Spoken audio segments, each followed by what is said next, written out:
UIC. Freedom the people of Hell yeah. freedom the people of need. Yeah, yeah. Freedom the people of want. Freedom the people of need. Yeah, yeah. Freedom the people of want. Freedom the people of need. Yeah, yeah. Freedom the people of want. Freedom the people of need. Yeah, Yeah. Real man a road. Now bow wolf in a tree grand a road. Now bow down to no demon a road. UIC when you see man a road, me say yeah. Real man a road. Now bow wolf in a tree grand a road. Now bow down to no demon a road. UIC when you see man a road. Ready for broke every chain. That when you free up the people, levitate. Jamaica member, you ever great. I feel burn up the fire upon every snake. Me give thanks in every way. God still a look down once see we safe. UIC run the road long time. GLP and PMP I sell we out. Still I do the test even though we know the end result. If them coulda kill with them catch we and hang we know. The force no coercion, me freedom in a step. No one fi rob we and kill we and feel them I go make it out. You know see the leeches, you know see the angel the devil when him sleep with. You know see the leeches, you know see the angel the devil when him sleep with. Yeah, yeah. Real man a road. Now bow wolf in a tree grand a road. Now bow down to no demon a road. UIC when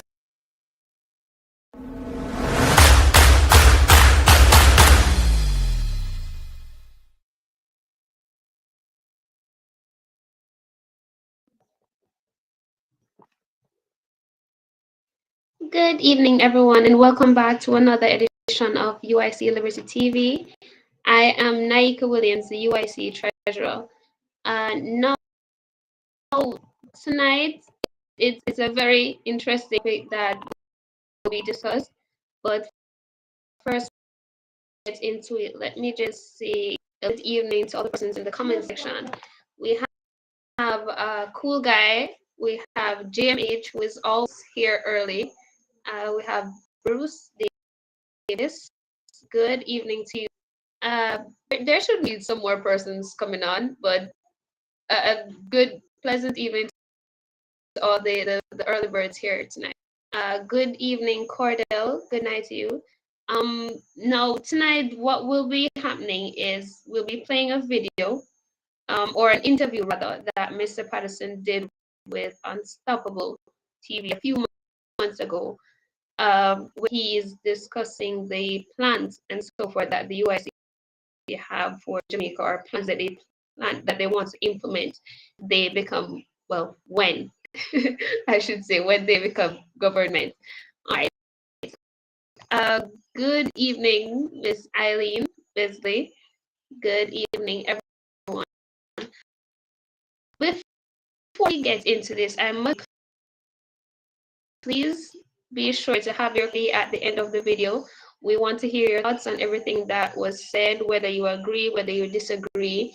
If there are any suggestions that you want to make that we could take into consideration, we appreciate all of them. Just prepare all the questions or leave them in the comment section and we'll be answering them afterwards. Yeah, without further ado, let's get into our video for today.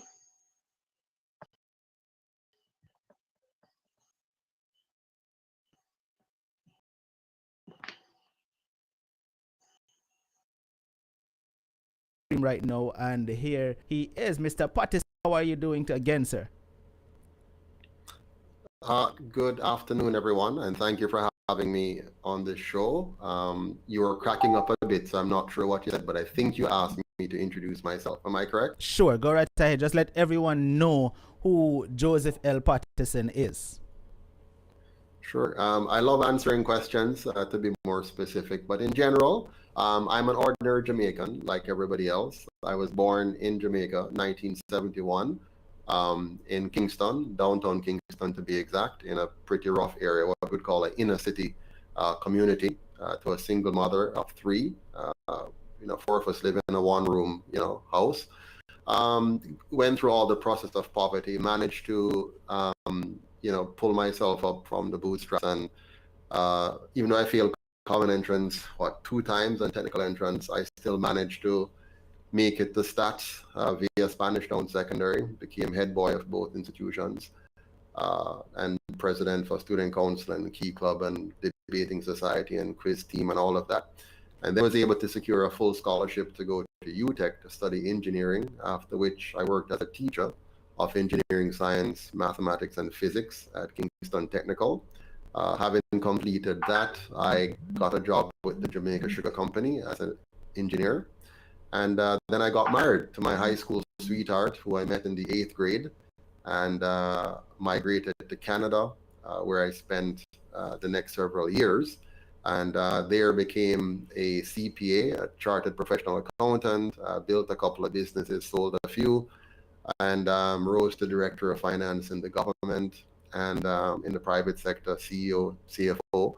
And then came back to Jamaica 10 years ago, bought some farm property, started farming. You might see the B Suite Jamaica label, that's ours. And getting involved in the Jamaican community again and understanding the plights of the people, the challenges of the country, and recognizing that the two major parties have really failed us after 77 years now. They have not really improved the key indicators of any great country, and Jamaica is a great country with lots of potential. So I formed the UIC we had a launch in 2015 December, and from there on we went through the battle of eventually dealing with the electoral office, the Electoral Commission of Jamaica, a partisan body that tries to prevent small parties from existing. We battled them and won after 10 months of intense fights with them.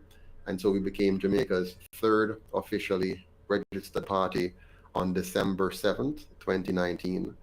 And here we are today after that. Wonderful. So before the UIC, you were never aligned with politics at all? No, I was never aligned. When I was a child, my mother, she was quite an activist in the PNP, so she was really very active in the PNP. So I grew up seeing what happens in politics, especially from the standpoint of a poor woman, single mother being involved in that.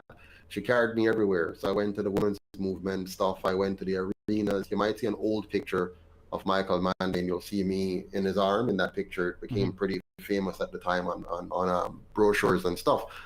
I mean, I didn't understand any of what was going on, but I paid attention. So from 7 years old, I was, seeing a lot of politics, seeing what happened. And when I got to about 17, about to turn 18, my mom was, getting ready for me to vote PNP. And I said, no, mommy, I can't do that. She says, why? I said, well, all I see is division. They've divided our people and have us fighting each other. And to me, that doesn't make any sense. We need something better than this. And so I chose not to vote PNP or GLP and not to join either. We had moved to a place called Seaview Gardens, and there I championed the rights of the people. We fought for proper sewage system because it was, causing a lot of health issues for the people with the backing up of the sewage and all of that. So I fought for that under the PJ Patterson administration. I fought for the people, got them the sanitary convenience fixed. They didn't have any telephones, so they couldn't call the police or whatever, so I fought for them to get telephones. I also started police youth clubs and merged the two. That is left and right, JLP, PNP, bottom side, top side. So I brought the two sides together through the youths within, youth movements, and got them to see each other as just human beings. We don't need to be PNP or JLP. We don't need to be green or orange.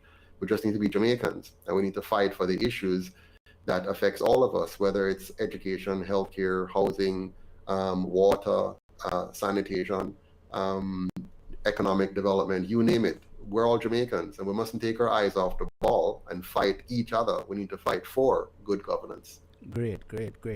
Now, I've seen where persons are trying to associate you with the former Prime Minister. Are you affiliated in any way, blood or any relationship with the former Prime Minister Percival James Patterson? Are you in any way affiliated with him? If I am in any way affiliated with him, it's something I don't know about. So I've never met the man.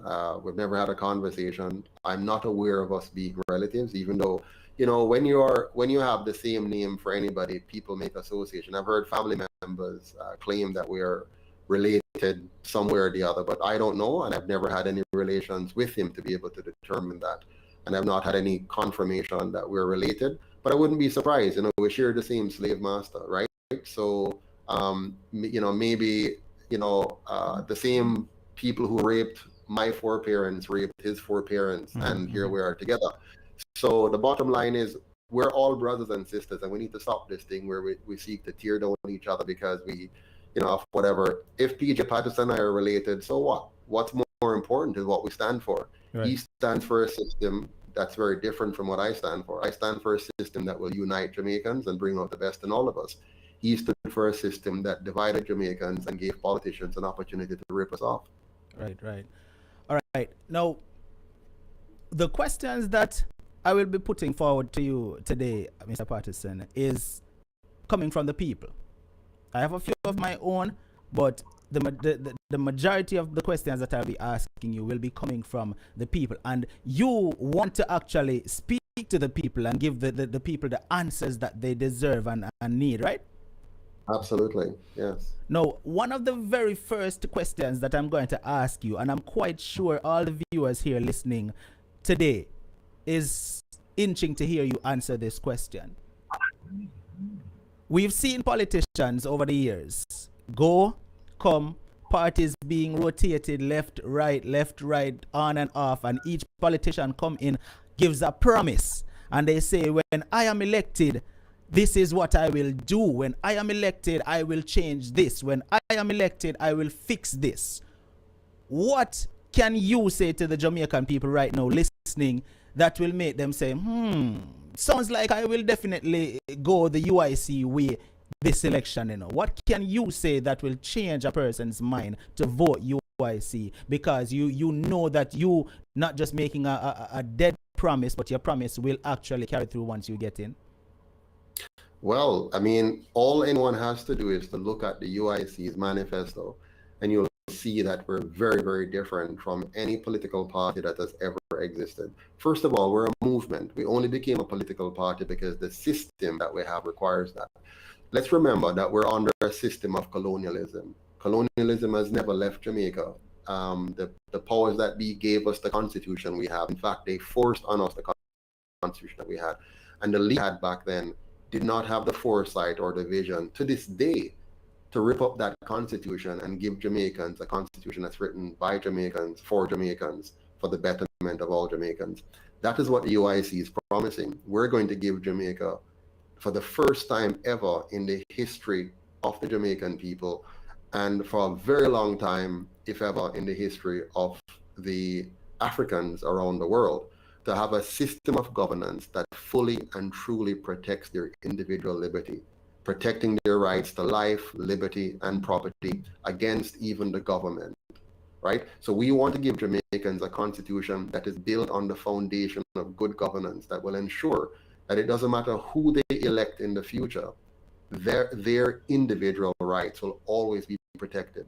If we had such a constitution today, Andrew Holness would not be able to do what he's doing because it would have stopped him. It would have forced him to recognize that our bodily autonomy cannot be violated even by the government. And that is actually the role of government, to protect our bodily autonomy, to protect our individual right to life, liberty, and property. So instead of him trying to force us into this, he would have been creating an environment which is safe, which is clean, which is orderly, an environment where we can actually live, earn, and retire with dignity.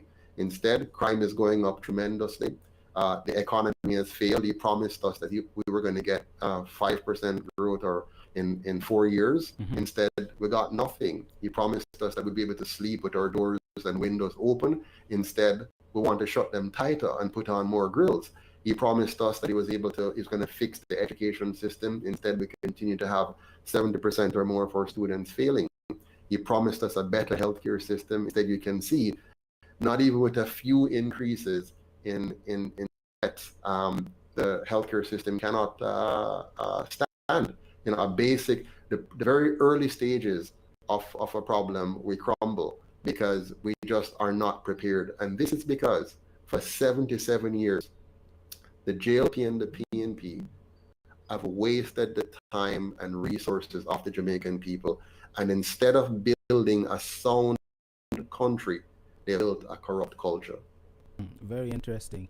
Very interesting. One of the other questions that I want to ask you is, do you think going into power, let's say the UIC should take office, the damages that has already been done, because I'm going to put it to you exactly how one of my viewers gave it to me. The person said, water where dash we can't get back in a cup, right? So I'm going to put it to you that way. Now, using that term, do you think that the damages that has already been done by the previous party before the UIC can be repaired and bring back Jamaica to be a Jamaica where every single Jamaican can say, yes, I love my country because it is the way that I can remember it back when I was a child? Or, you understand? Do you think that that is possible for the damages to be repaired? Absolutely. We're not a lost country. In 1965, Jamaica was stronger, better, richer than Singapore, even though we had the same GDP per capita of $550 per person.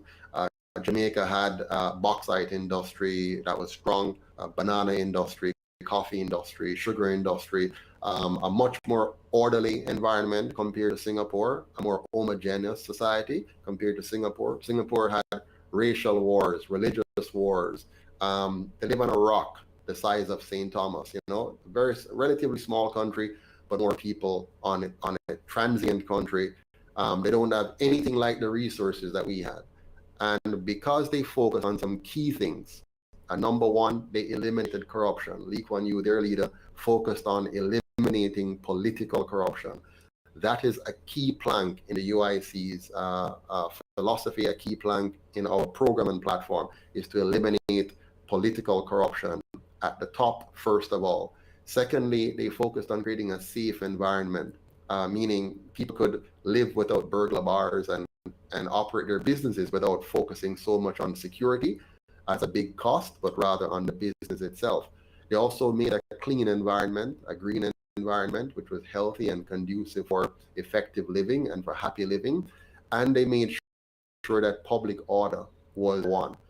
If you put those four things together while investing in the human capital of the country, really putting your energy and your money and your thinking behind creating an education system that truly brings out the best in every citizen, you will have a first-class country. So Lee Kuan Yew and Singapore proved that in 25 years, they were able to do that, hands down. We in Jamaica can do even better. We have far more resources. We're 14 times the size of Singapore in terms of landmass, even though we have less than 1/14. Well, they have 5 million people. We only have 3 million. So in other words, Jamaica can hold 90 million persons quite easily in this country. So 9 million people, sorry. So watch this. We have the resources already. It's just that it's concentrated in the hands of a few, the Prime Minister and this political elite and the wealthy people in Jamaica. They build a system that they control the wealth of Jamaica and strangle people of Jamaica. If we can divest them of that strangulation by opening up the economy, removing the regulations and barriers to entry that are preventing small and medium enterprises from breaking out. If we can revitalize our education system so it actually focuses on people learning competencies rather than simply passing exams.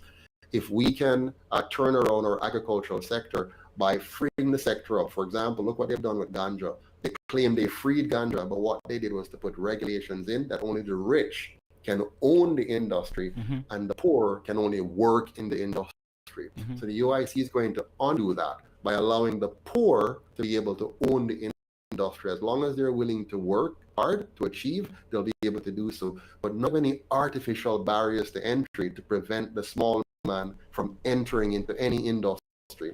So we're going to fix those big things which are holding back Jamaicans and which are protecting big business and which are keeping politicians at the top. And why they do that is because big business fund the two parties. So the Jamaican people are currently not represented in politics. The only people who are represented in Jamaica political system are big business and foreign masters. The UIC is going to change that by taking away that control big business and foreign masters have on our government and return that control through a new system to the hands of the people.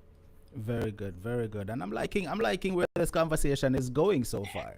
I'm loving where the conversation is going so far. But for the persons in the comment section, right, and the viewers listening, most persons would possibly say that will never happen because every politician is corrupt, and the minute they get in, they only want to grease their own pockets and line their own pockets, and they forget everything that they promised.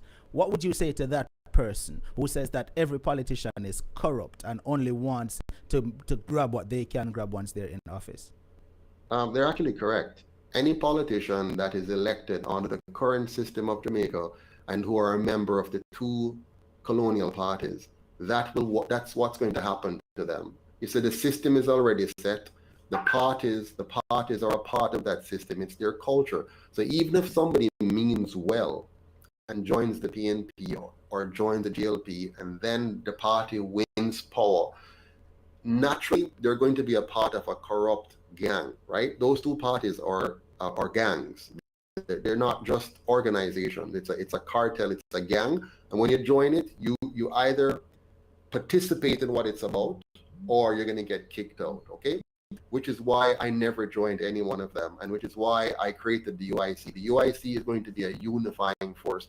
We're going to fix the problem, which is the division, distraction, and extraction by the small elite, right? So we have created a movement and a party which is now going to unite Jamaicans. We're going to bring JLP together. We're going to bring PNP together. We're going to bring independence. We're going to bring, vaccinated. We're going to bring on everybody, rich or poor, religious or irreligious, whatever you are.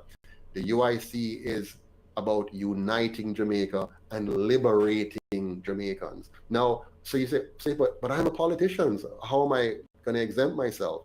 Look at our manifesto. The UIC, if I wanted simple power, I would have joined one of the other two because it's very easy. What I'm doing here is very difficult. It's everybody said it's even impossible. I mean, most Jamaicans will tell you, at least a few months ago, that it's impossible for a third party to win. I always knew that was a lie. I know why third parties didn't win in the past. Number one, big business fund the two parties, and small third parties just don't have the funding to compete against big business funding the GLP and the PNP. So what have I done? I've spent the last 7 years working in the gutters to bring Jamaicans to the place where they realize they need to own the party. The average Jamaicans must own the party. And so now all of our funding comes from small donations, $500 Jamaican, $1,000 Jamaican, $5,000 Jamaican, 10,000, 11,000. And on the US side, 10 US dollars, 15 US dollars, 25 US dollars. On the Canadian side, 20 Canadian, 25 Canadian, 50 Canadian. On the British side, 5 pounds, 10 pounds, 20 pounds, 100 pounds. That's what's coming in, and that is what is building this movement, this party. We are going to be owned by the people, and when you're owned by the people and not by foreign interest or big business, then you work for the people. Now, you have Jamaicans that are so seasoned in this one mind thinking. They are like, yo, a JLP me say, or a PNP me say, and I will never put another party in power. I'm quite sure you've heard that before, right? What can the UIC do that will pull that person over to the UIC? Well, I must tell you, the JLP and the PNP are helping us a lot in that. Because they have failed the people for 77 years straight. This is serious enough. From 1944 until now, they have had a chance to get rid of the Queen, get rid of the Governor General, give us a better system of governance, fix our economy, fix our healthcare, fix our education, and they haven't done it. So for 77 years, they have just played with the Jamaican people. So because of that, if you notice the last 3 elections, first of all, 48% of Jamaicans did not vote. The next election, 52% of Jamaicans did not vote. The next election, 63% of Jamaicans did not vote. In fact, we have a government right now which is only supported by 21% of the electorate, which is just their base, right? Just their base. The other party lost because some of their base stayed home because they were so disgusted with their party. They stayed home. So it's only the base alone now that carries these two parties. And guess what's happening? That base is crumbling.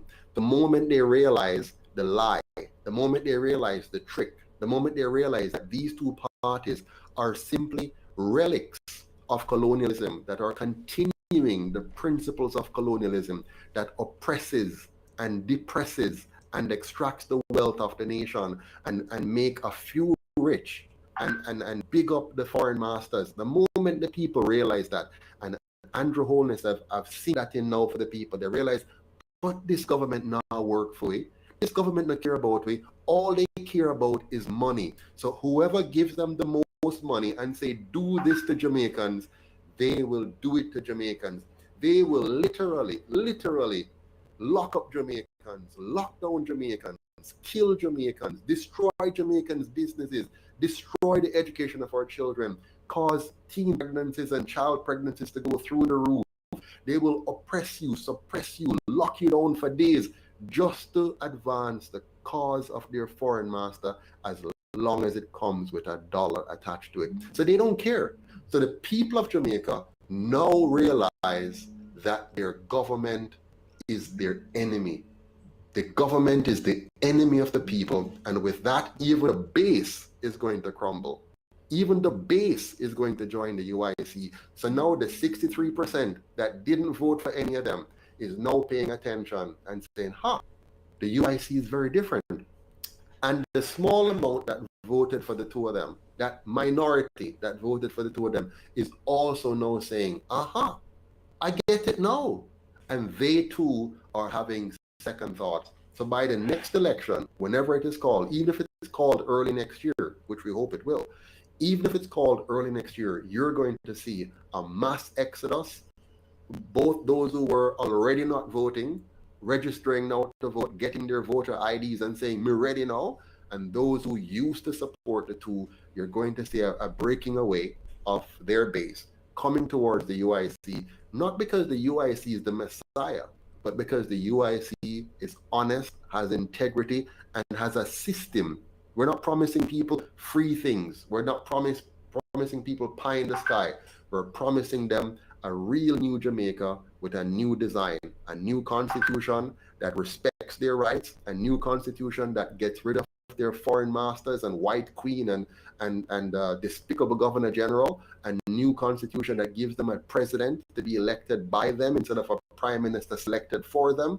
They're going to now have a new Jamaica that's built on the foundation that every one of us are sovereign, and our country must protect our sovereignty and protect our collective sovereignty as a people.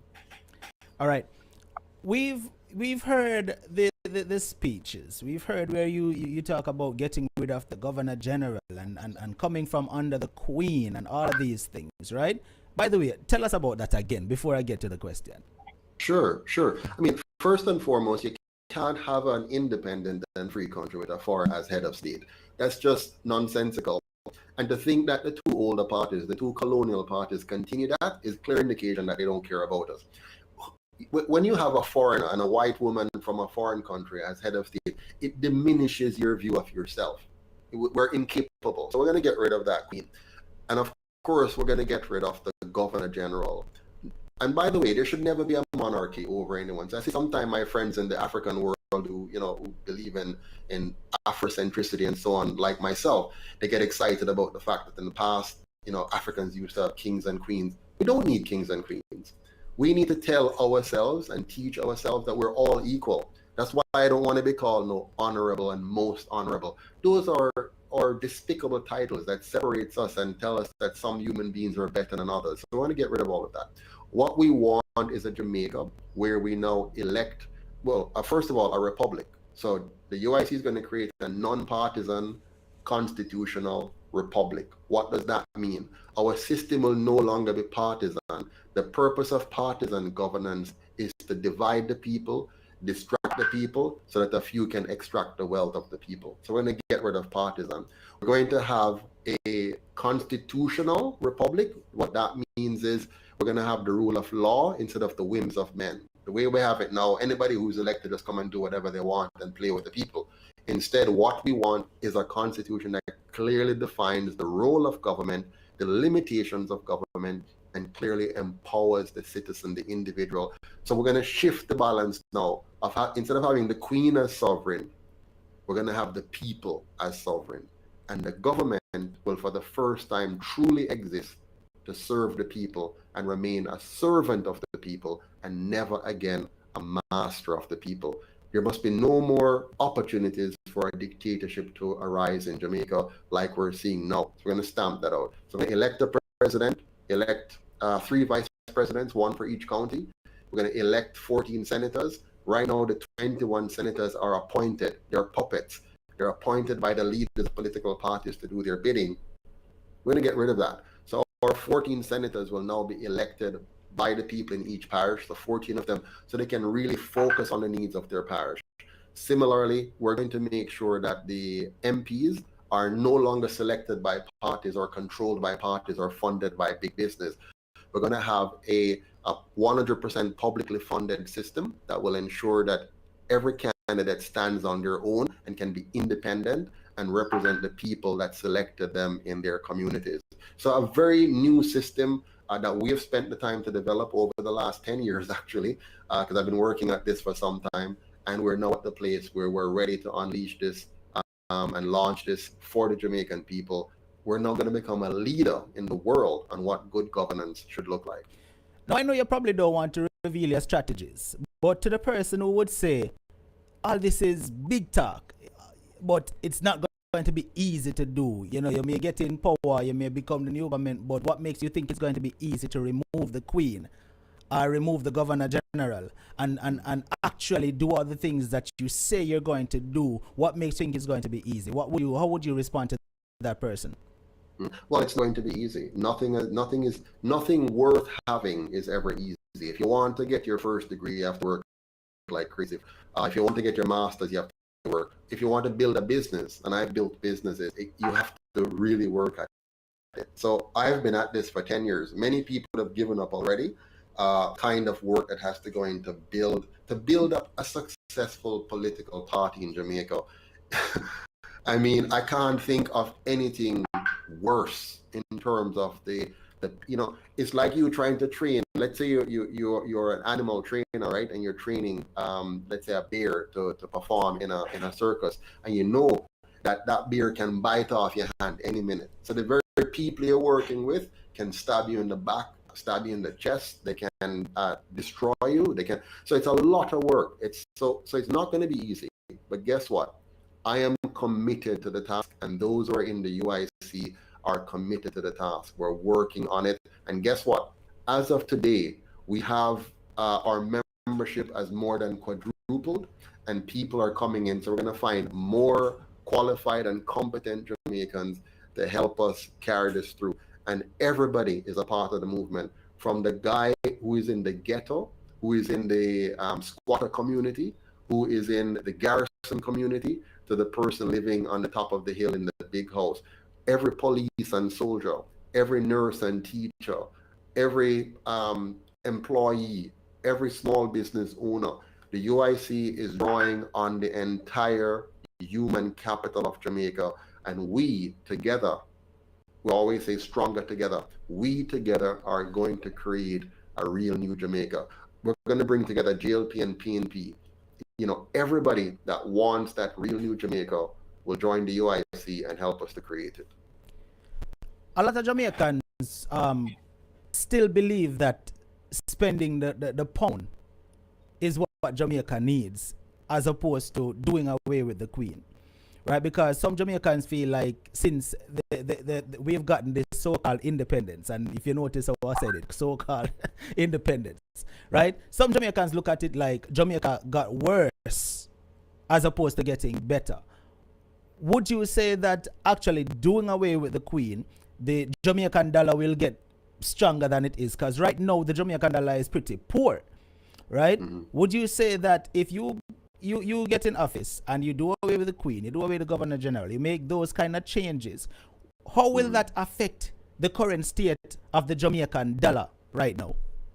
Right. So the Queen and the Governor General and the Jamaican dollar are not directly correlated. They're two different things. So the Queen and the Governor General has to do with the way our system of governance work, which of course affects, our politics and so on. But let's talk economics here. So I'm a chartered professional accountant, and part of my, a big part of what I do is study how money works and how money operates.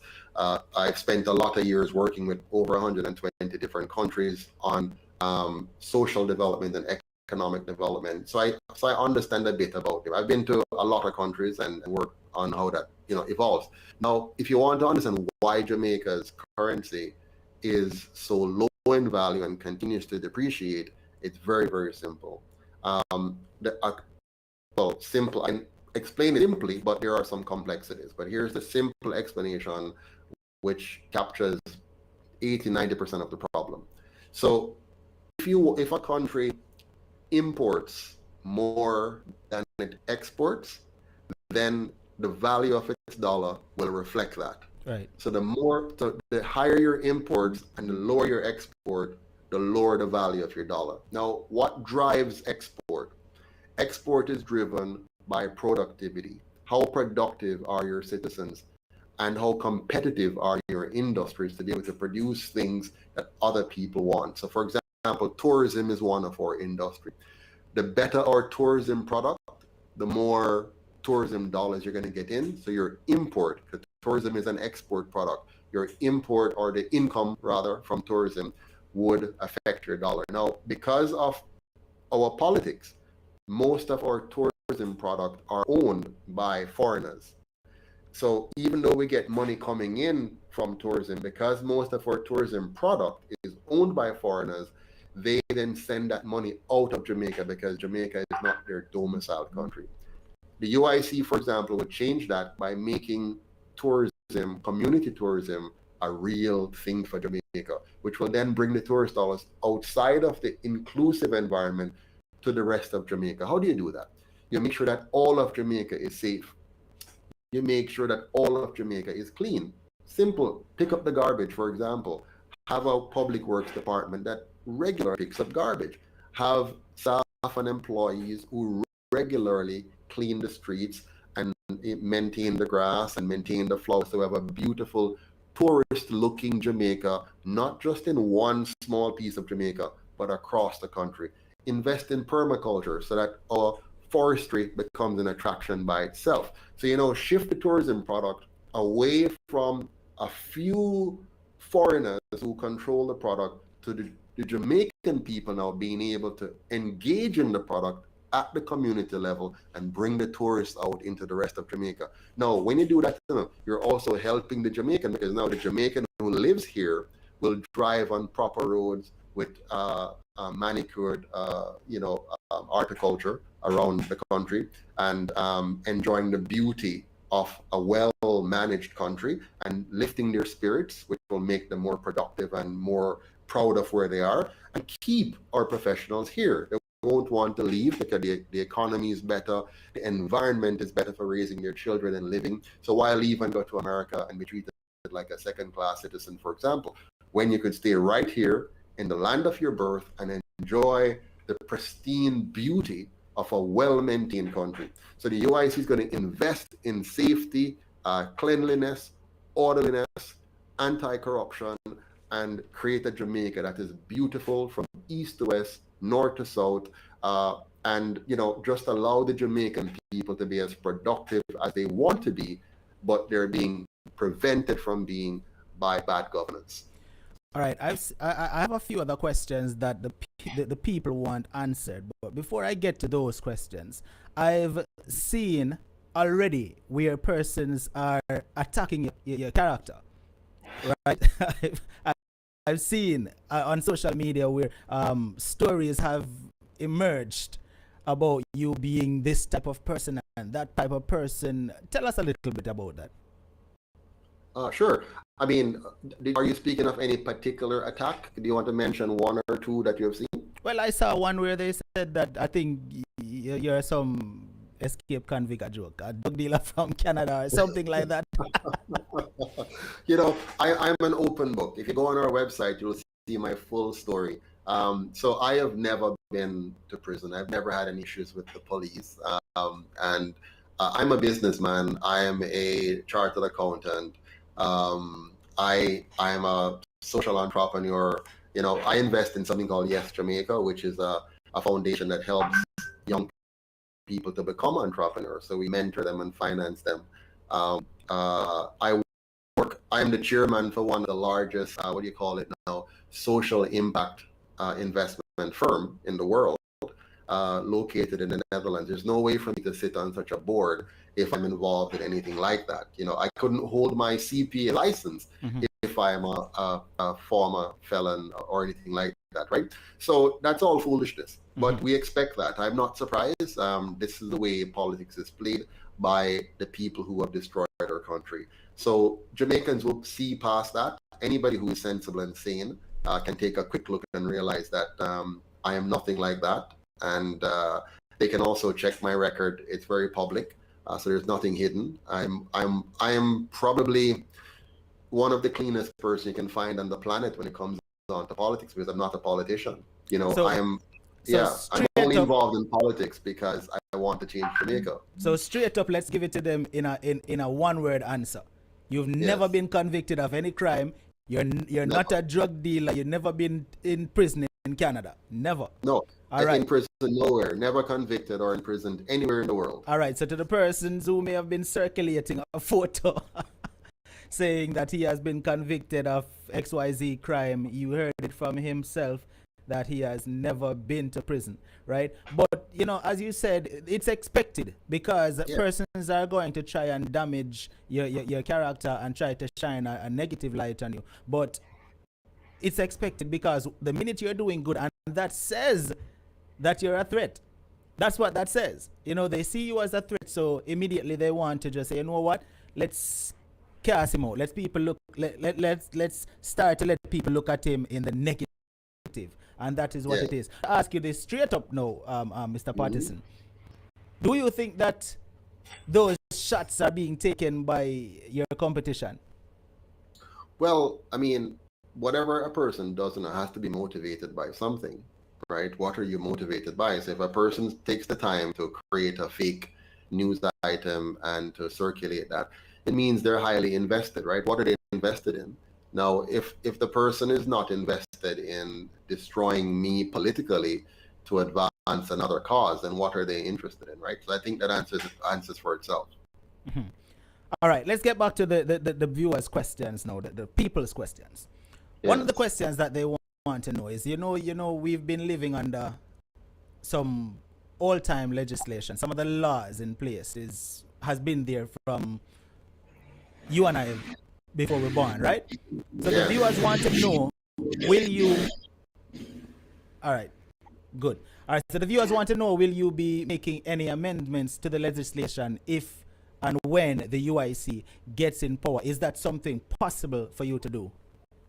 We are going to replace the entire colonial constitution that is there. So one of our top priority, this is a top priority. This is more important than anything else. We must give Jamaicans a constitution that reflects the people of Jamaica. We must give Jamaicans a constitution that is of the people, for the people, and by the people. And by God, we're going to do that. We're going to have a truly Jamaican constitution, and one that will be the envy of the world. So it seems you're basically saying that the UIC is going to come in and do a proper house cleaning then. That's basically what it sounds like. Yeah. Right? Complete house cleaning, yes. A proper house cleaning. All right. will there be something put in place to address the whole minimum wage situation? Because that has been the cry of a lot of persons, a lot of Jamaicans, for several years, right? They're concerned about how low minimum wage is. Will that be something that the UIC takes a look at? Well, absolutely. The UIC is going to change the economy. We're going to create an economy where persons no longer look at minimum wage. They'll be looking for a job, and they'll have many job options to choose from, because we're going to liberate the Jamaican economy. We're going to make it easier for people to start and create businesses. We're going to make it easier to innovate. We're going to make it easier to do business with the government. We're going to reduce taxes. For example, right now, based on the tariffs or duties, no Jamaican manufacturer can compete effectively with other countries, because a piece of equipment that you bring in, the duties on that is usually so big that you have already lost before you start to play the game.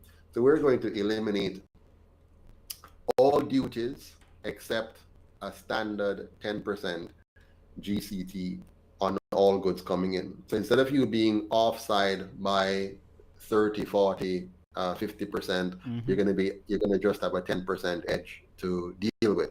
So you can make that up with other ways. So we're going to reduce duties. We're going to eliminate property taxes. So, for example, seniors will no longer have to stress out as they get older and their earnings are going down, and they're worrying about paying property taxes or losing their property. And so none of that. We're going to take that away. So 10% GCT, and we have a 10% income tax on all sources of income. So no more other taxes. Right now, the average Jamaican pays anywhere between 35 to 55, 60% of their income, different forms of taxes. We're going to eliminate a playing field that's very simple. 10% tax for everybody from income from all sources, and a 10% GCT sales tax.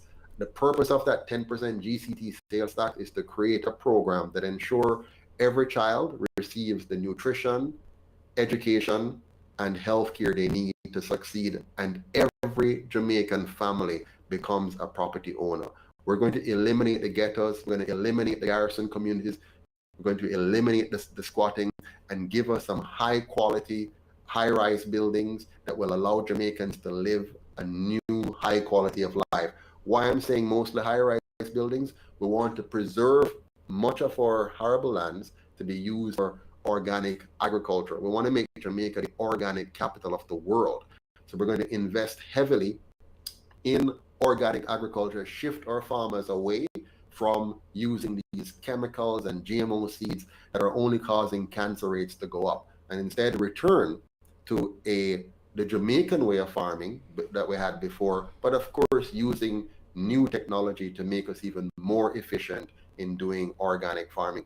We have learned, I've been to the Netherlands several times. The Netherlands is a small country, yet still they're the number 2 exporter of food in the world. Can you believe that? And what they have done is that they have learned to use their lands very, very efficiently, very effectively. We can learn from them and make Jamaica the organic capital of the world, where we produce the best organic foods, yams, vegetables, all kinds of vegetables, not just the callaloo and cabbage, but broccoli and all those other kinds of vegetables that the world wants, that we can produce here. So we're going to really change Jamaica so that the minimum wage question is going to be off the table. Now it's going to be an exciting new future for Jamaicans looking for and finding new opportunities and new jobs around the country. Right. Now, this is a question from the comment section. The person says, Derek C. Williams says, jobs are great, but what about entrepreneurial endeavors? He's in listening mode. He says, late to the party, but greetings to everybody. He wants to know what kind of, entrepreneurial endeavors will you put in place for the person who, just doesn't want a job, but wants to start something up for themselves. Yeah, man. Well, obviously he just joined the party, so he didn't hear. We're creating an entrepreneurial paradise in Jamaica. Remember, low taxes, getting rid of all the regulations that have been used to stifle small businesses and protect big business. In the UIC Jamaica, big businesses are now going to be fully vulnerable because we're going to allow entrepreneurs to get in quite easily. No longer will government and banks be an impediment to small businesses or to entrepreneurs. Now you're going to have Jamaicans being able to create, invent, innovate, because they now have access. They can import technology faster, right? You have technologies out there, they can import it faster, they can manipulate it without the limitations placed on them by the gatekeepers in government. They're going to be able to convert those into new Jamaican products and push those back out without the government again breathing down their necks and preventing them from getting into the export market. So you're talking about a very new way of doing business in Jamaica, where the government is actually there to make your life easier, not to make your life more difficult. If you have that kind of a Jamaica, the only kind of entrepreneurs who would not be able to succeed are those who would never succeed no matter what. But anybody who wants to be able to, and I'm an entrepreneur, I'm a social entrepreneur. I love entrepreneurship. I've been in business since I was like 16, 17, 18. My first company, I borrowed a loan of $30,000 from Mutual Bank then, which, no 21-year-old gets that amount of money back in those days. But my product and my stuff was so good, they loaned me $30,000. I paid back the $30,000 in 6 months. I was able to borrow another 30 and further expand. So I know what it is like to be an entrepreneur. And we're going to create a Jamaica that will really push entrepreneurs and help entrepreneurs to become whatever they want to be. This is one of the questions that because I had a conversation with Devon just yesterday. And one of the questions that I put forward to Devon, and maybe you'll give me a different response on what Devon gave. His answer was good, but I want to hear yours. Sure. Politicians today does not seem to understand accountability, right? They do whatever they please. They act however they wish, and they feel like the Jamaican people doesn't deserve answers. Now, will the UIC be accountable? Absolutely. And if you look at our platform again, our manifesto, you'll see how we're going to be accountable. We're not just using the word accountability. It is by the way you design a system of government. Right now, in the current system, the Prime Minister of Jamaica has tremendous power. And I'll just tell you quickly how that happens. The current constitution allows the Prime Minister to appoint 13 of the 21 senators, which means he gets to appoint a majority of the senators off the bat, and he controls them. You might recall the story where he got all of them to sign undated resignation letters so that if they ever not do what he wants, he will just be able to put a date on it and fire them. So that's for the Senate. You will also know that the current system is designed so that the Prime Minister, all of the MPs on the government side, all of them are beholden to the Prime Minister, hoping and praying that he's going to give them a plum position in a ministry, as either a minister or a state minister or whatever. So they're all lining up for a position to get access to money, to get access to power and so on. So the Prime Minister therefore has enormous power over the House of Representatives, the majority of the House of Representatives. He controls them, and he controls the Senate. He also controls all of those boards and stuff that he gets to appoint to, and he controls the judiciary indirectly by being able to influence them. So enormous power. So what the UIC has done is to strip that power away by making sure that the executive branch of government is fully separated from the two legislative branches. So senators will now be elected directly by the people and are owned by the people, not by the Prime Minister and those who fund this party. And the representatives, MPs as we know them as, they're now going to be completely separated from the executive, and they now will be owned by the people, not by the Prime Minister and those who fund them. But get this, for the executive branch, which is the president, now we're going to have a president and 3 vice presidents who are themselves elected by the committees. So you see how we're divvying it up? That's how you get accountability. And watch this last piece. Key piece. All of the ministers of government, right? Right now, a minister is also an MP, which is ridiculous. So you're trying to take care of your constituency, but you're conflicted trying to be a minister as well. And you're in a powerful position, and corruption becomes the norm. So we're going to fix all of that. A minister of government cannot be a politician. So the MP or the senators cannot be ministers of government. in our system. A minister must be a person who is highly qualified and competent for the position into which they're going to be placed. Therefore, the president, together with the vice presidents and the general secretary and treasury secretary, will nominate qualified, competent persons and send that nomination to the Senate. The Senate will then publicly vet them. Are they qualified and competent and fit to serve in this position? If the Senate, remember, independent of the executive, if the Senate thinks they are, they will then recommend them for appointment to the House of Representatives. And the House has one mission, to just vote up or down. They don't get to play with the whole thing again. They just decide, will we vote yes to put the person in a position or no? Once those persons are elected, they cannot be removed, even if you have a new president or whatever, unless the president again makes a request that the person be removed.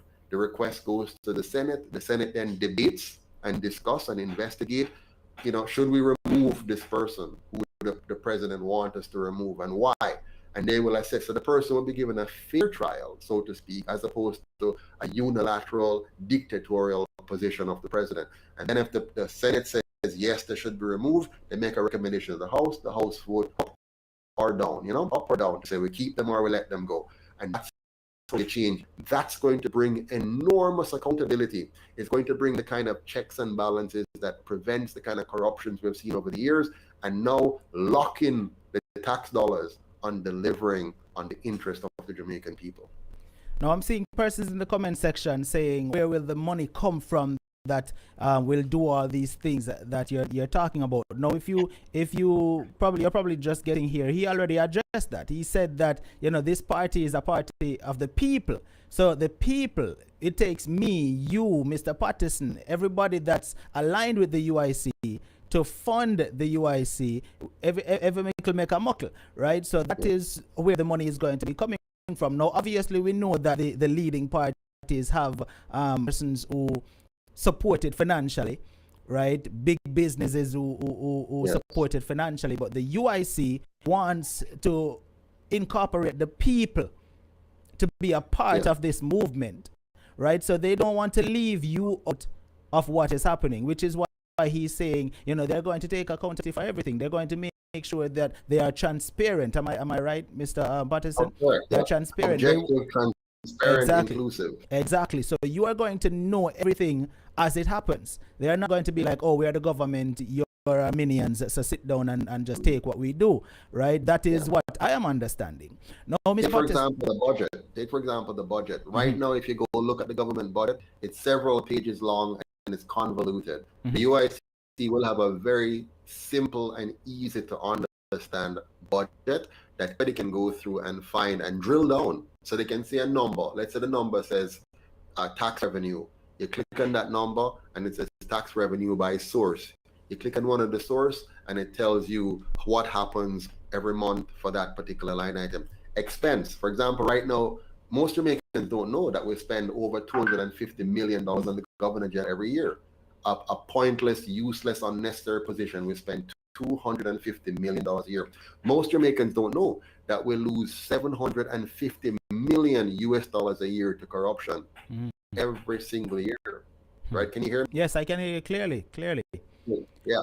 So the UIC, in terms of accountability, where this is going to become the people's government, we're truly going to be politicians are truly going to be just employees. Right. Truly. Of the people. We need to put that there.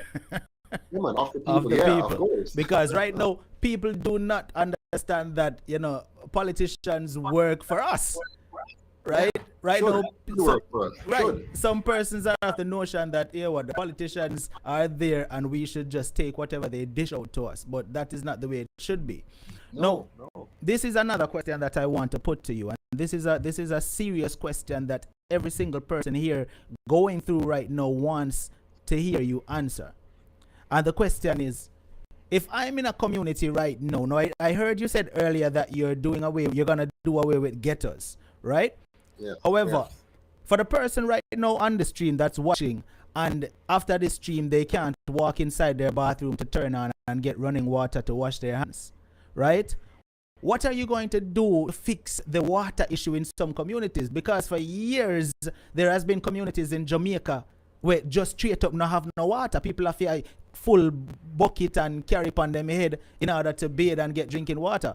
What will the UIC do to address this issue? Because this has been ongoing for way too long. We've seen in just a video recently where a member of parliament was telling someone, listen, you need to go get the job in order to get water, right? And that right there, in my opinion, was very, very, very disrespectful and wrong in every way. You know, so what would the UIC do to eliminate the water problem, right? And we're going to get to the electricity part too, but answer the water part for me. Sure. I'm going to give you an example of how simple the water problem is to fix, believe it or not. It's not as complex as they have made it. And sometimes I wonder if it's incompetent or just wicked our politicians are. Is it incompetence or wickedness? Now, here I live in St. Elizabeth. St. Elizabeth is one of the parishes where you often hear we're suffering from droughts and stuff like that in St. Elizabeth, right? And farmers don't have water and whatever. I live in St. Elizabeth. I am never without water at all, simply because I do not depend on the government. I simply put in a water catchment facility in my yard, and it catches and always has in excess of 6 months of water based on rain patterns and all of that. Me, one single man, just figured it out myself, just sit down and work out the rainfall and what happens and how big I must build the thing, and put in my pump and put in my I have a overhead water system, so I get gravity feed, so I don't have to depend on electricity continuously. And I have an in-ground system that takes advantage of the water runoff, and I have a filter system in place. So 365 days a year, I have all the water I need. I also have a solar system in place. Now, of course, solar is a little bit more expensive, so not everybody can easily get that. I'm just trying to tell you about one man thinking about managing his own environment. So right now, my solar system is such that I have electricity whether or not JPS is up or down, because I capture solar energy. Now, what the UIC is going to do, we are going to implement what any government can do, which is water harvesting technology, and put a network in place that link those water harvesting technology across the country, and then be able to shift water to where it is needed most on a system. Now, the government that we have for 77 years, they have left most of the old water system in place that we got from the British. So a lot of our water infrastructure has not been improved in any way, shape, or form significantly. They have fixed a few broken mains and so on. So we're going to put in water harvesting catchment.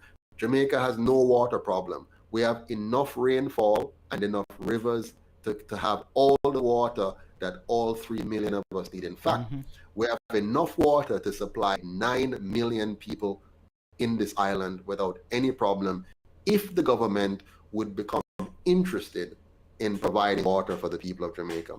The same thing for energy. We have enough green matter to produce methane gas to provide electricity, or at least cooking gas. Here we have enough animal biomass and green mass to do methane energy from biogas. We have enough land mass and sea to create geothermal energy. We have enough sun to generate solar energy.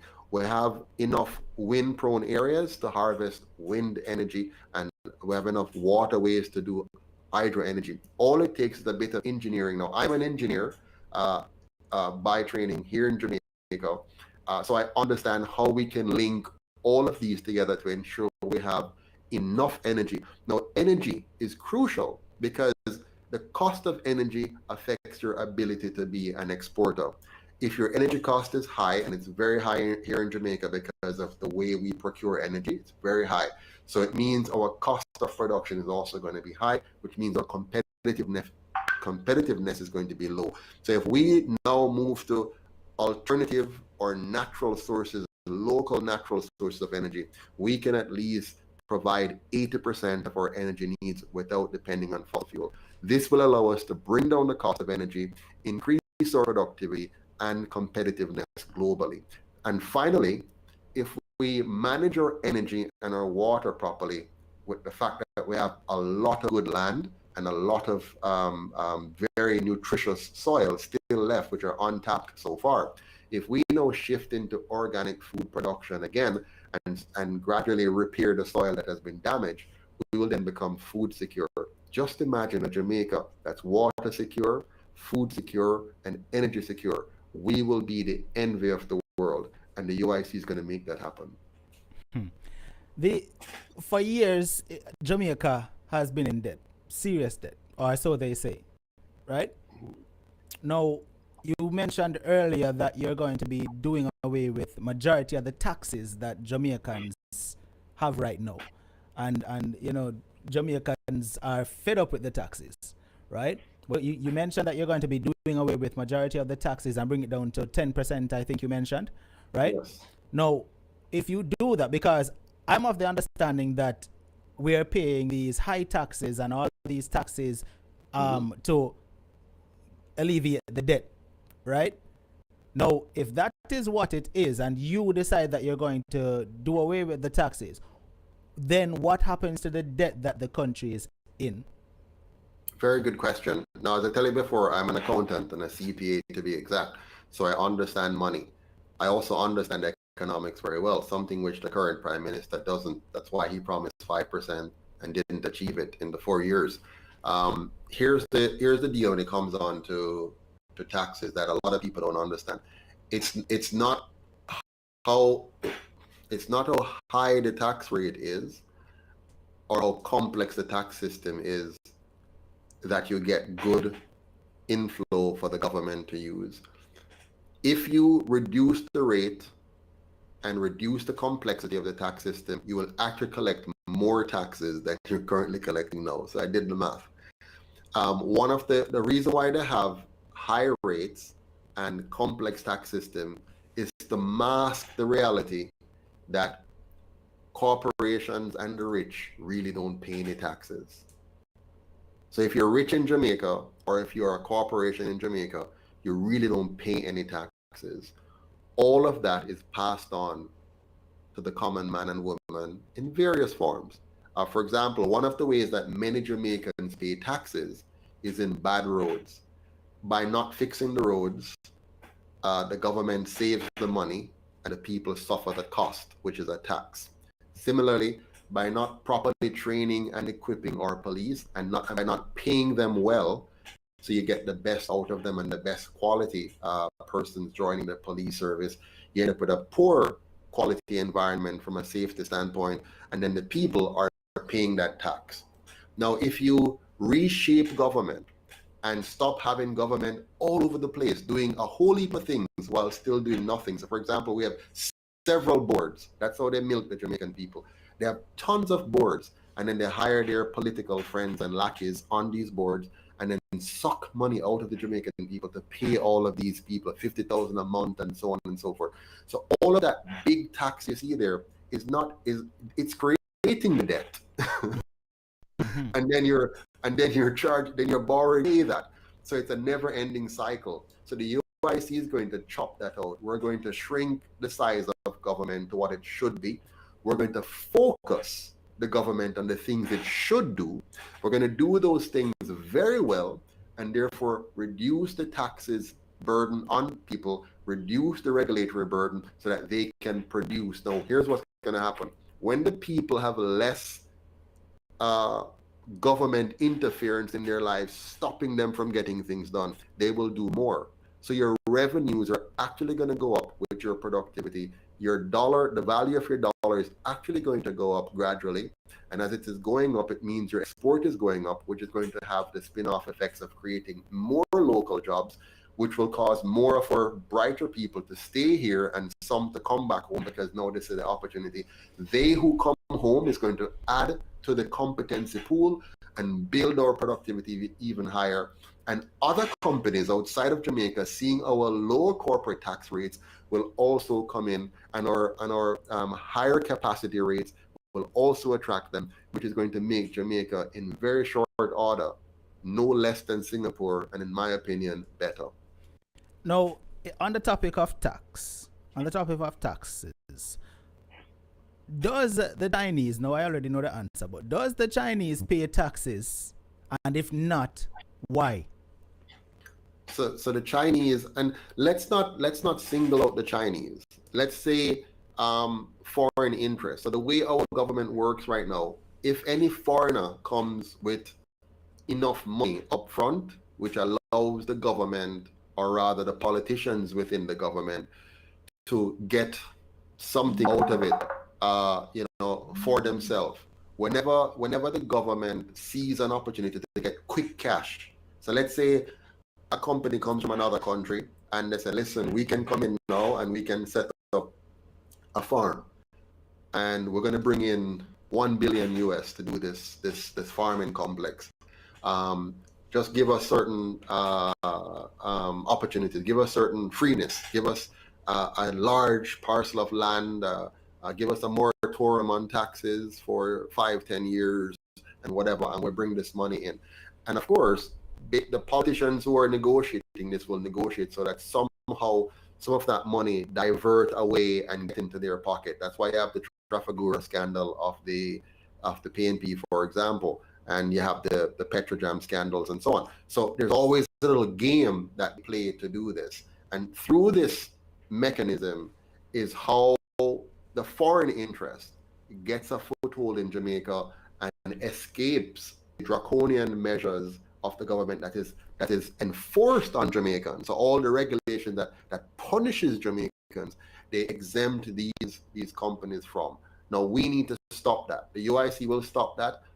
Any company coming into Jamaica will come in with regulations that are higher, not less than the regulations for the Jamaican people. So anybody getting a tax break, it has to be the Jamaican people getting that tax break, not a foreign interest coming in, getting a break that allows them to effectively destroy local industries and have a competitive edge over local industries, and therefore destroy Jamaica's ownership, Jamaicans' ownership in their own country. We're going to remove all of those impediments and unfair treatments. Someone in the comment section asked this question. The person said, you're talking all good things that we like to hear, but realistically, if you should get in power, what is the time frame that you set for the UIC to accomplish all these things? Very good question. And by the way, these are not just nice words. These are carefully planned processes and programs to help the Jamaican people and fix Jamaica. Now, time frame for everything, you need time. So, for example, the constitutional reform, which is our top priority, because once you fix the constitution, you now start to deliver benefits to the Jamaican people in terms of an environment that allows them to succeed. So our first goal is to have the new constitution voted in within the first year of our being in office. So the first year we come, you're voting already for us, knowing what we're about, and that's why our manifesto doesn't change from year to year, which you're going to notice that makes us very different from the other parties. We don't have a manifesto that we publish just before the date of it, just before the actual election day, like maybe 2 or 3 days before, and you don't know, you hear a few things. Our manifesto is the same manifesto on January 1 of every year and December 31st of every year. It doesn't change because the solutions doesn't change from year to year for us coming in. So we know what we're going to do. You can go and read it and you can hold us fully accountable. So first year is constitutional reform, having that done, while of course dealing with the basics. For example, getting rid of the red tape affecting small businesses, shrinking the size of government to one that is acceptable. That's going to be done in phases. So you have phase 1 in year 1, phase 2 in year 2, phase 3 in year 3, and so on. Immediately fixing the GCT system, coming down from 15% to 10% and allocating that exclusively to poverty alleviation and for public emergencies and environmental protection. So that's what that 10% is going to do. The other 10%, we're going to approach that gradually. So by the time we get to the end of year 5, you'd have gone from where it was down to 10% fully. Would have already simplified the duties coming in. So within the first year, would have cut duties. The second year, further cut it, and the third year, we get to the 10% on everything. So now all the technologies and stuff becomes available to Jamaicans. So there are some things we do very quickly and some that are phased in, but within the first 5 years of our mandate, all the structural adjustments would have been done. Jamaicans overseas, you know, there are a lot of persons in the diaspora who would want to return home, but for one reason or other, we're not, the crime situation, we're going to get to that shortly, but a lot of persons overseas would want to return home and start a business and build up the economy of Jamaica, but because of as we spoke of taxes and importing goods and items like those and the high cost to do so, right? What will you do to make sure and ensure that Jamaicans overseas can feel comfortable enough to come home and say, all right, then now is the time that I want to invest in my country? And in all fairness, if Jamaicans overseas return home and invest by starting businesses, the economy would get better. So what would you do to guarantee that foreigners can come in, Jamaicans can return home and start a business? Well, first of all, everybody in the diaspora should know that I came from the diaspora. So I am one of those persons who returned to Jamaica. So I experienced the pain of being a returning resident and how you're treated by your own country when you're trying to return. The UIC is going to fix that. We are going to roll out the red carpet for every Jamaican who wants to return. We're going to make it duty-free. So you come in absolutely duty-free. Bring back all your tools, all your technology, all your furniture, your vehicle, everything you need to hit the ground running here. We're also going to make sure that you have the data and the information. You don't have to go and ask friend and family and guess what's happening. We want to give you all the economic data free of charge, all the regulatory information you need to know to get your business up and running or to start whatever you need to start here. We're also going to give every member of the diaspora the right to vote, and the right to vote by mail-in ballots or on electronic voting online. The reason for this is we believe that all Jamaicans should be a part of the electoral process. We're going to also eliminate the rules that claim that you cannot have dual citizenship in a country and participate in your country's development and economy. That is unwise. We need as a country to re-harness all the brain power of all Jamaicans across the world. We need the scientists, the doctors, the engineers, the inventors, the chemists, you know, everybody. We shouldn't be blocking anybody from coming back and participating in Jamaica and even participating from afar. If you live overseas, you must be able to fully work with the Jamaican environment and be able to get full and fair treatment. All we're going to ask is that you participate in the tax system as well of Jamaica. So you're adding tax value to the Jamaican economy in the same way you're now doing with remittances. But now instead of just giving remittances alone, and that money might for hairdo or for, you know, things that might not be the most optimal at the time, we now have a small contribution that you make to the economy, and you have the right to vote in the country. Awesome. Now let's get to the big question that everybody wants an answer to. This is the big question right here. Crime. We've seen over the years crime has been plaguing our country, and we've heard from every single party. You know, when it's election time, we have the solution, we have the answer. Even just recently, where I saw several murders occurred in a parish in Jamaica, and I heard the opposition saying, listen, we can fix it. If they don't know how to do it, then just ask us. Now, my question when I heard that person say that was, well, when you had the time to fix it, why didn't you use that time to fix it?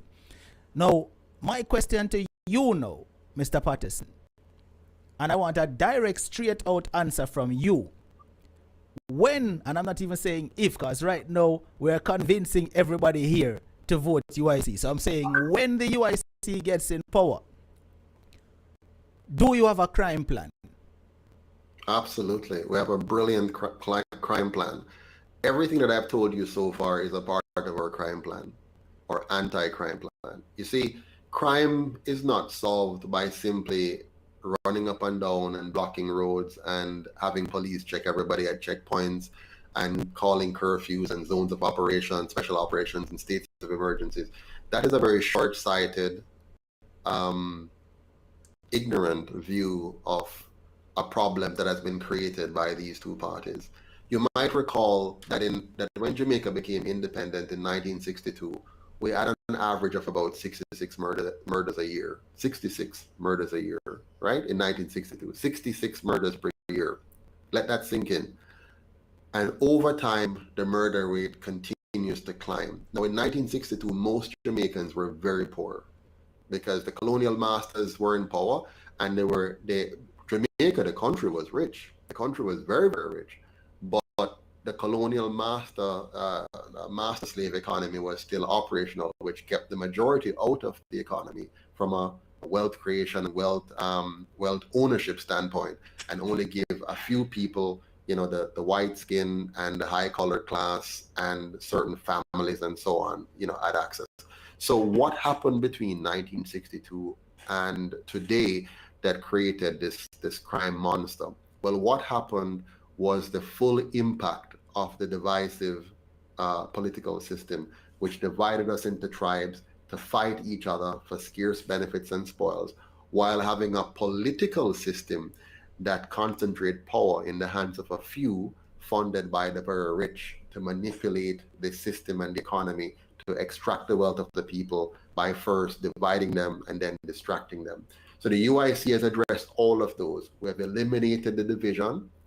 We're going to eliminate the distraction by centering the people again. Center, focus on governance, not JLP, PNP, or this group, that group. They're not the problem. It's me and you are not our problem. Mm-hmm. What is our problem is the system. So now stop the division, no longer be distracted, and let's now fix the system that is causing a few to extract.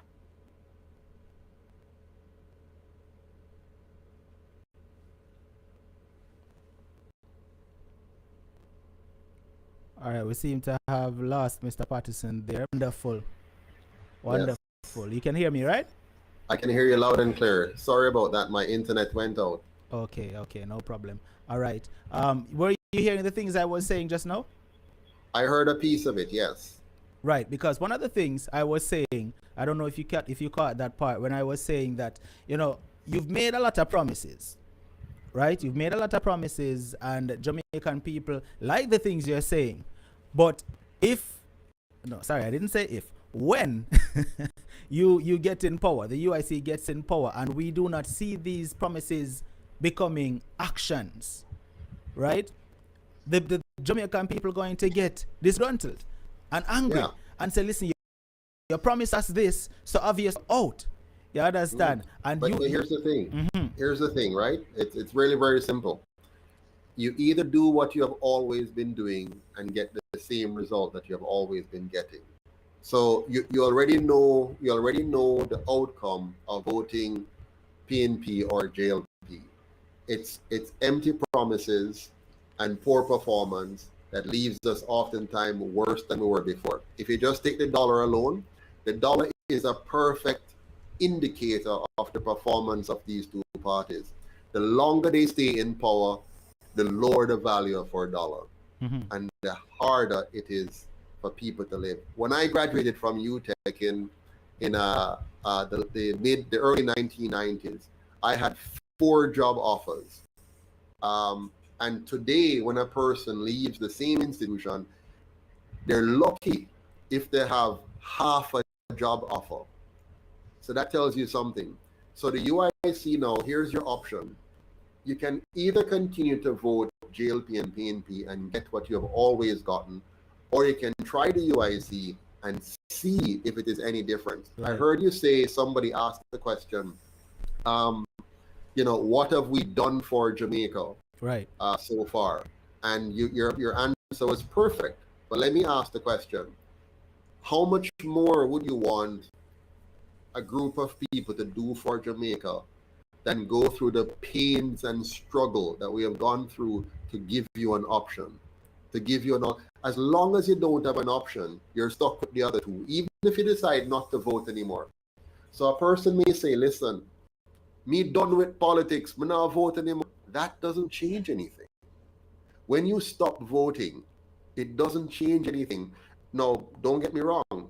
If you only have the two options and you stop voting, that's good. Because what it does, it sends a signal to your fellow Jamaicans that you and them don't see any value in voting, and that's a good signal.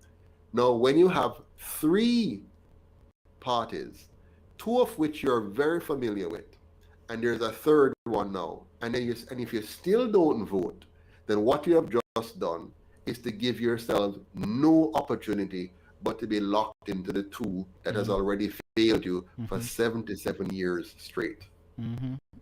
Totally agree. Totally agree.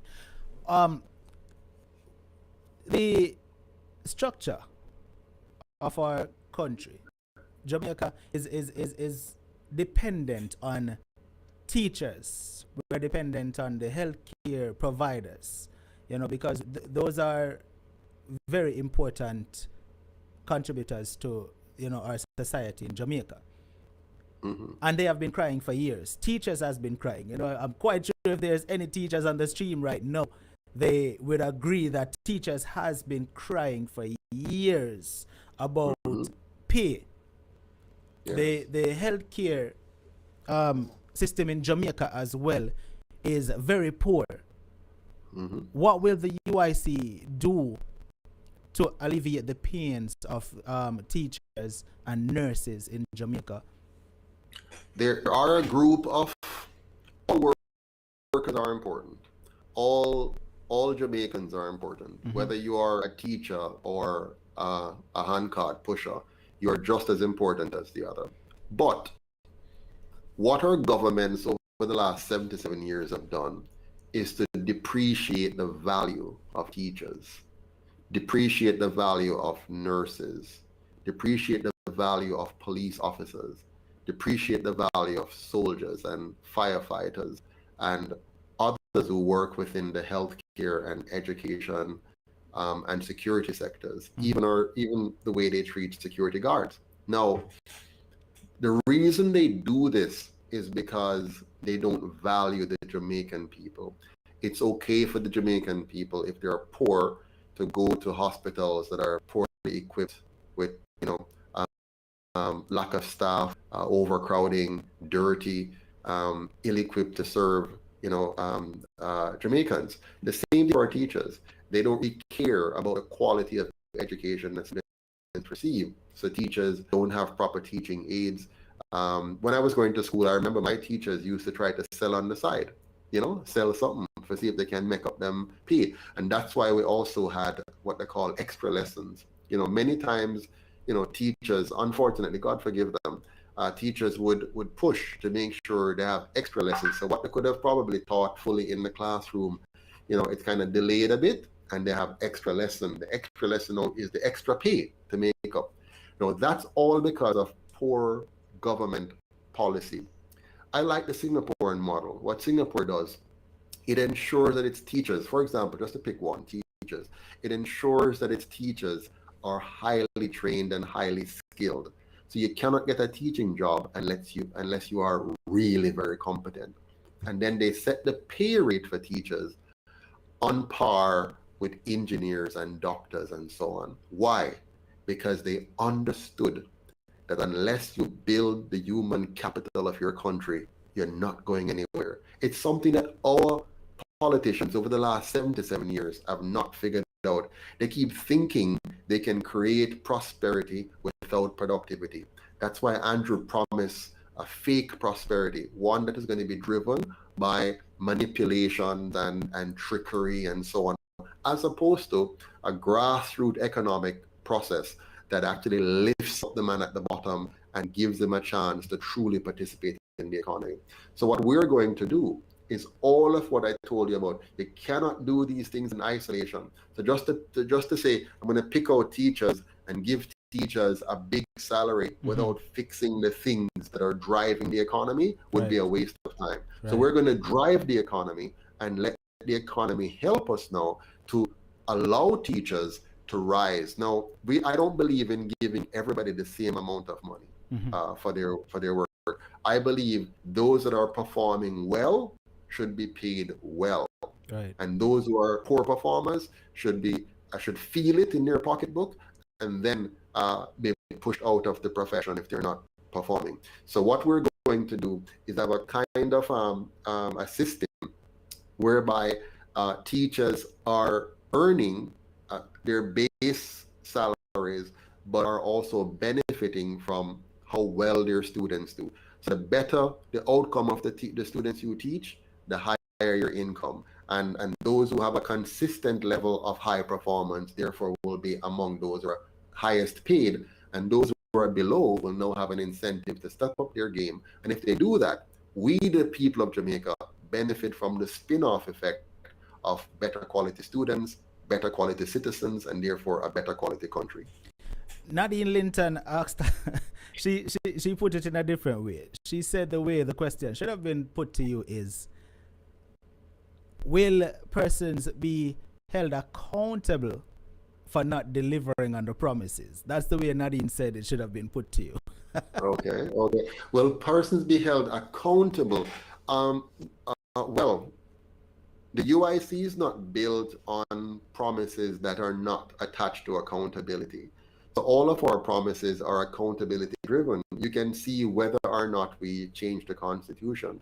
You can see whether or not we address the water problems. You can see whether or not we address the electricity problem. So all of them are held to account, are accountable driven. And ultimately it's you, the citizens, who will hold us accountable. If you are not happy after the first year of our existence in government, you will have the ability to do a recall. So we're putting in place a recall mechanism. So you can recall your MP, you can recall your president, you can recall your vice president, you can recall your senator if you're not happy with their performance. So we're building into the electoral process the ability for early recall.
Just let me know in the comment section if you can hear me clearly.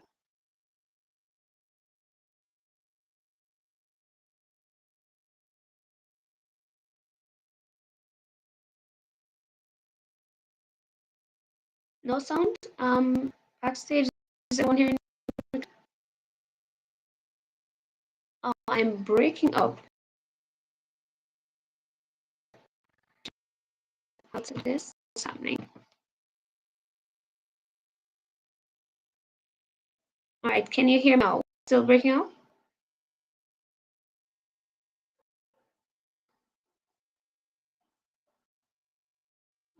Alright, so no sound from.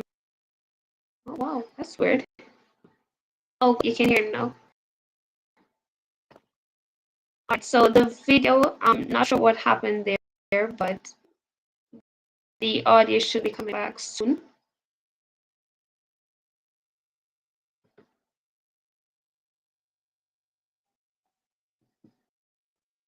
Oh, it's on my screen.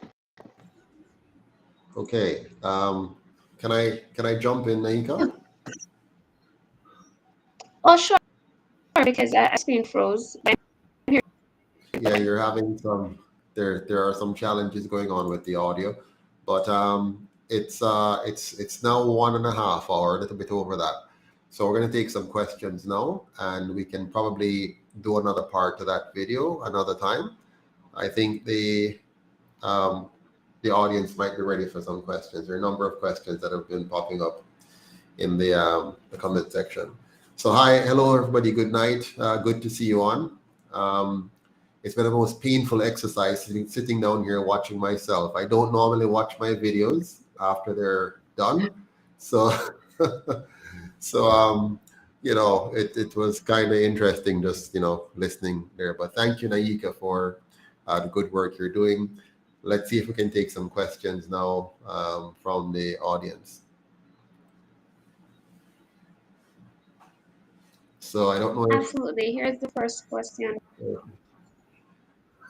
what is the plan So I'll for read the not question. having. Thank you. Go ahead. Yes. Go ahead. Oh, All right. What no, is you the go plan for ahead. not having teachers migrating? Because I believe it puts a strain on most students who really want to achieve great things in life. Absolutely. In the UIC Jamaica, the new Jamaica that we're going to create, teachers will have no need to migrate because they're going to now have a very different education system, one which allows them to earn to their maximum potential, one which respects them as the professionals that they are and should be, and one which puts a premium on teachers because they are the foundation of our society. Next to parenting, teachers are critical. So we're going to make sure our teachers are treated as professionals and that they're paid at a level that reflects how important they are to the country. On top of that, when it comes on to teachers, I believe that we have to make sure we have quality teachers at every level of the education process. So beginning with teachers at the basic school level, we're going to push for them to have master's degrees. And that's why we're going to award every single teacher with a scholarship for them to actually be earn a master's degree in their areas of specialty so that they can actually teach our students well and bring out the best in our students. Absolutely. So next question is from Eagle Republic. He's asking, are we discouraging foreign investors?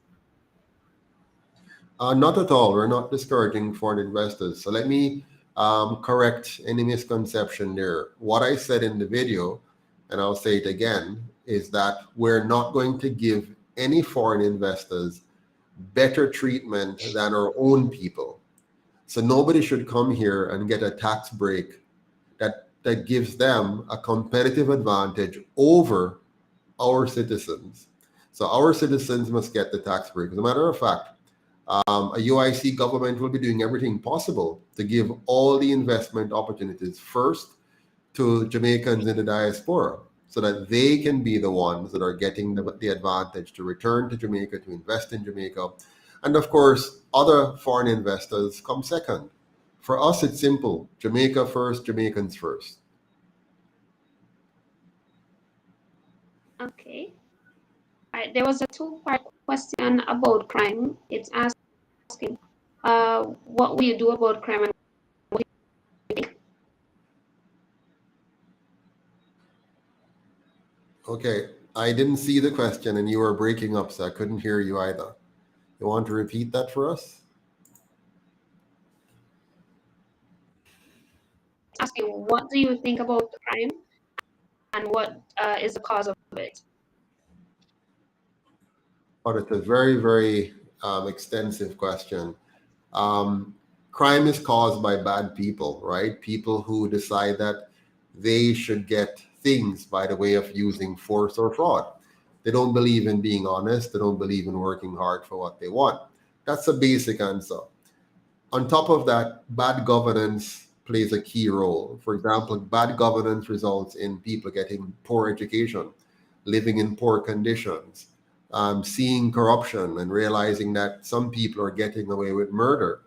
And bad governance also leads to a police service that is ineffective and ineffectual.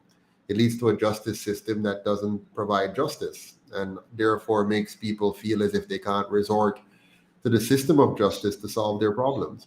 So if you have good governance coupled, which results in good parents and good teachers and good students, and which results in a police that has integrity and has the competencies and technologies and skills to do their job, and a justice system that is fair and accessible and affordable to everyone, then you will have a reduction in crime.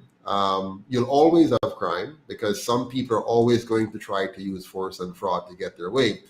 But what you're not going to have in a well-governed country is excessive crime. So like if you compare us to Singapore, they have a 0.2 murders per 100,000 person, while we have something like 100 and odd per 100,000. So, it's all about good governance. That is the key driver, which shapes your culture and shape your people. Next question. Great. It's mainly comments. I think Unstable's audience would have asked all the questions that our audience would have. Mm-hmm. Comments. Well, no worries. Well, let's see some of the best comments that we have. What are some of the best comments? All right. Let me search them because we had some of them popping up on the screen while the video was playing. Oh, here's a question. What are you going to do with the Chinese? Okay, what are we going to do with the Chinese? We're not going to do anything with the Chinese. The Chinese is here. The Chinese are doing their job. They're trying to achieve maximum economic benefit for their people, and our job is to seek maximum economic benefit for our people. So we're not to sell out our people to the Chinese or to the French or to the German or to the English or to the Spanish or anybody. So the UIC is here to protect the interest of Jamaicans and to further the interest of Jamaica. And the Chinese are here to protect the interest of the Chinese and to further the interest of the Chinese. So what you want is good government. You want a government now that's protecting your interest. So it's not about the Chinese, it's about us. What are we going to do? So we're going to make sure that we have a organic farming sector that is very big and very vibrant and provide thousands of jobs and opportunities for Jamaicans. We're going to make sure we build houses and make Jamaica become a 92% home ownership rate. We're going to make sure that we change our school system to bring out the best in our students by fixing the whole person as opposed to focusing on creating a workforce.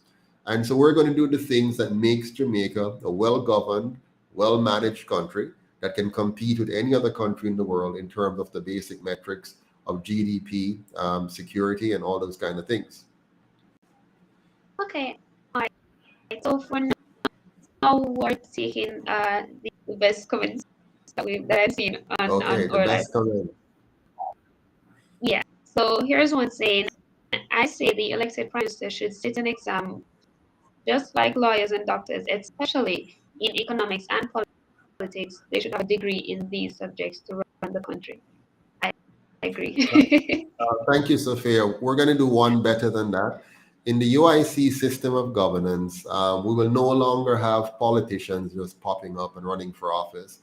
In order for you to be a politician in the UIC Jamaica, the new Jamaica, you have to go through an education process that shows that you fully understand good governance, including matters of civics, economics, statistics, being able to use mathematics properly, being able to understand geopolitics and in all of that. So once you have proven yourself by passing through a good governance course, then you will move to your community level now and secure nominees at that level. And then you'll be given equal access to radio, television, internet, so that all the candidates are on the same platform and nobody has a financial advantage over anybody else or is disadvantaged by it. And then the people can hear what you have to say and will audit what you have to say to make sure that it's fact-checked appropriately. And then the people will be able to vote with confidence. So rather than having the big excited election, we're going to focus on content and focus on quality to make sure that we have proper representation. Similarly, our ministers of government are not going to be willy-nilly politicians appointed by the leader of their party. Instead, they're going to be subject matter experts, persons who are qualified and competent in the area of work that they're going to be appointed to serve as ministers. Here's a comment that may swell our heads a little. So it is saying, under the UIC, Jamaica will be the day. The people with the vision, the people with the plan. Thank you, Wade. Noble, much appreciated. And yes, we are. The UIC is really the party of vision, the party of leadership, the party that's committed to the Jamaican people, as opposed to committed to power at all costs. All right. Let me go to the most response. Yeah, that's basically it. Okay. All right. Well, thanks everyone for your time tonight, and thanks again, Naika, and thanks to our PR and content manager in the background, Mr. Douglas Harper, is making things work. Looking forward to see you all tomorrow, Friday. I think it's going to be Chase Neal that will be on, the General Secretary and Education Shadow Minister. And on Saturday, I'll be back. The topic on Saturday, I think, is called Murderer. Blood upon the shoulder. So looking forward to that. It's going to be quite interesting. Then on Sunday, we have the First Lady, Mrs. Patterson, in her first interview, where she'll be talking to you live about who she is and her role in the UIC and how she sees things in Jamaica. Looking forward to that. But please, everyone, you must remember what's coming up on September 22nd. On September 22nd, we're going to be having the first anniversary of our March on Gordon House last year, September 22nd, when 500 Jamaicans came out to protest the government's actions against our rights and freedoms. And we're going to get back together again, this time more than 500. I'm expecting 5,000 to come out on September 22nd to this time demand good governance as we walk from Ward Theatre, 10 a.m., all the way to Heroes Circle to honor our great Marcus Garvey, and then on to Emancipation Park to make it clear that we're not yet emancipated, and then to Halfway Tree, where we will deliver a very, very clear message and also a very important bill or policy that we're proposing that will fix the problem for teachers, for police officers, for nurses, for all public sector workers, in fact, for all workers in Jamaica. We're going to put forward a policy proposal, a solid proposal that will ensure that we never again have any financial challenges as it relates to the pay of the Jamaican people, the pay that you're getting. We're going to take that problem off the table. We're going to show the government how they can immediately fix the problem and stop our teachers from leaving and give the Jamaican people what they deserve, which is good governance and good policies. So looking forward to seeing you on the 22nd of September at Ward Theatre at 10 a.m. Come prepared for us to truly raise our voices in unison as we say to the world and to our government, it's time for good governance now. Well said, good night. Mr. President. Good night, everyone. And thanks again for joining us. Don't forget to share, like this live, and subscribe so that our algorithm can, boost and will reach more people to deliver a message. Thank you so much again for joining us, and have a wonderful evening. Good night. Good night, everyone.